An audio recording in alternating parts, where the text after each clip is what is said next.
Training is something that we talked about yesterday in terms of paying people to be trained, but one of the things that I really emphasize is two different areas of training.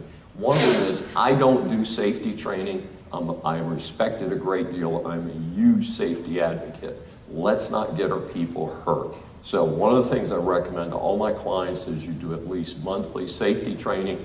There are a lot of systems out there. First of all, there are plenty of people who come in once a month and train your people. Secondly, there's a lot of material out there where if you want to save the cost of bringing a trainer in, they will send you pre-prepared training material designed for your industry to train your own people using this material. But it's really important to create a culture of safety, to encourage people if they see something unsafe to come forward and tell you.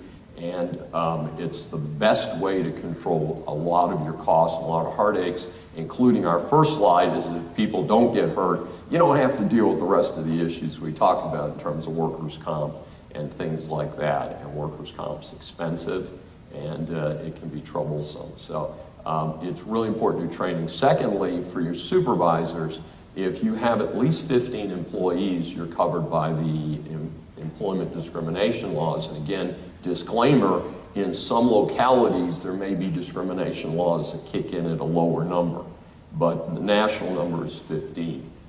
So if you have at least 15 employees, one of the things you should be doing is at least once a year is having some type of formal training for employment discrimination and having your people watch and be careful. And it doesn't have to be the same thing every time or every month.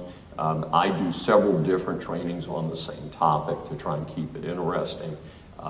There are some online training programs that are available today. In fact, I'm being solicited right now to help one of these online companies do some, package stuff that they're going to put out on the internet. I think live training has a little bit more impact. And again, we're talking a half hour or an hour. In some cases, my larger clients may do a half day. I have clients with 200 or 300 employees. They'll come in, they'll have 20 or 30 supervisors, and we'll do a half-day training once a year. So, again, it depends on the size of your company, what your exposures are and stuff like that. But do not let your employees just run bare. One of the positives of doing the training, you always want to have a sign-in sheet. Keep track of your sign-in sheets, because if you do have an employment discrimination claim, the fact that you can show the EEOC, hey, here's our training log. We're serious about this. We've done this. Then it definitely helps over at the agencies, civil rights agencies.